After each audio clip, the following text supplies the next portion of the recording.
मेरठ के सौरभ हत्याकांड से जुड़ी बड़ी खबर। मुस्कान ने जेल में सरकारी वकील की मांग की है। सूत्रों के हवाले से खबर आ रही है कि मुस्कान को सरकारी वकील चाहिए। जेल में चेहरा छिपा कर रखती है मुस्कान। कत्ल के बाद परिवार सपोर्ट नहीं कर रहा। नशे की लत छुड़वाने के लिए दवाइयां भी दी गई हैं और इसी बीच सरकारी वकील की डिमांड की गई है मुस्कान की ओर से। सूत्रों के हवाले से खबर है कि मुस्कान इस वक्त अपना चेहरा किसी को नहीं दिखा रही, चेहरा छिपा कर रखती है जेल के अंदर और सरकारी वकील की उसने डिमांड की है। मुस्कान के परिवार ने पहले ही उसका साथ छोड़ दिया है।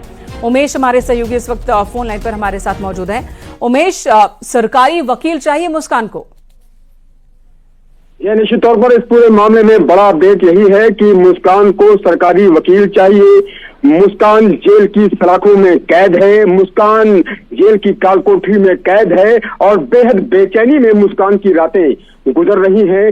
साहिल की भी रातें बेहद बेचैनी से गुजर रही हैं। मुस्कान अपना चेहरा किसी को नहीं बता रही है, अपना चेहरा वो किसी को दिखा नहीं रही है। जेल के सूत्र जो बताते हैं कि अपने चेहरे को वो दुपट्टे से छिपाए रहती है और लगातार वो अपना चेहरा ढके रहती है। निश्चित तौर पर ये जो बातें सामने आ रही हैं जेल के अंदर से कि उनकी रातें जेल में बेहद बेचैनी से गुजर रही हैं और दोनों नशे के लती थे, दोनों सूखा नशा करते थे। खासतौर से साहिल सूखा नशा करता था, तो सूखा नशा करने वाला साहिल बेहद बेचैन है और नशे के लिए तड़प रहा है और मुंह दिखाने के लिए बेहद हिचक रही है मुस्कान। और जेल में जिस तरह से इस क्रूर हत्याकांड को लेकर ये जो पूरी प्रक्रिया है, कोई भी व्यक्ति सरकारी वकील की डिमांड कर सकता है और ये जो पूरी प्रक्रिया है क्या है, किस तरह से उसे उपलब्ध करवाया जाएगा सरकारी वकील?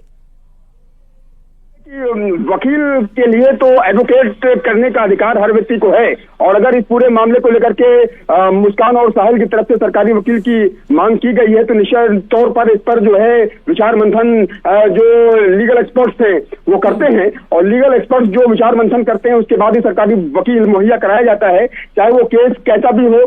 ये केस जो क्रूर हत्याकांड का है, इसके अलावा भी अन्य केसेस भी जो होते हैं, जो देशद्रोह के भी होते हैं, उनमें भी वकील मुहैया कराने की आजादी होती है। तो ऐसे में एडवोकेट तो मुहैया कराए ही जाते हैं, लेकिन निश्चित तौर पर अब कौन वकील इनका केस लड़ने के लिए तैयार होता है ये भी बेहद महत्वपूर्ण होता है। वाकई और बीते दिनों हमने देखा कि वकीलों के एक गुट ने किस तरह से हमला कर दिया था, वो भी तब जब वो पेशी के दौरान थे, पुलिस कस्टडी में थे और इन दोनों पर ही वकीलों की टीम ने हमला कर दिया था।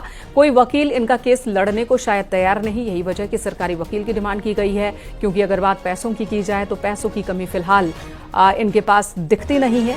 सरकारी वकील की डिमांड के पीछे की वजह शायद यही रही होगी। धन्यवाद आपका इस वक्त उमेश पूरी जानकारी देने के लिए। मेरठ में सौरभ हत्याकांड मामले के दोनों आरोपी सलाखों के पीछे हैं। इस बीच साहिल के बालों पर भी चर्चा हो रही है। पड़ोसियों ने न्यूज 18 से खास बातचीत में बताया कि साहिल के बड़े बाल देखकर पड़ोसी हैरान रहते थे। इससे पहले कई सालों तक उसे जूड़ा बनाए हुए नहीं देखा गया था। पड़ोसियों ने बताया कि इस बीच रोजाना तेज आवाज में भजन की आवाज आया करती थी कमरे से। अक्सर ही शिव पार्वती के भजन सुनाई देते थे। कभी कभी वो सुबह सुबह अपने म्यूजिक सिस्टम ऑन कर देता था जिसमें भजन ही चलते थे और भजन भी ऐसे जैसे शिव के हो गए, माता के हो गए, कृष्ण के हो गए, इसी टाइप से उनके भजन चलते रहते थे। अब 2-3 महीने से उसकी आवाज नहीं आ रही। काफी दिनों से ऐसे ही बाल थे। जूड़ा तो वो अब बनाने लगा था, नहीं तो उसके हेयर कट जैसे होते हैं लड़कियों के ऐसे ही थे पहले। तो जूड़ा इस बीच बनाने लगा था, यानी आप कह रहे हैं कि जूड़ा पहले नहीं था? नहीं, जूड़ा जैसे उसके लंबे बाल हुए तब जूड़ा बनाना, कभी बैक साइड में कभी टॉप पर ऐसे जूड़ा बनाता, तो पहले नहीं बना।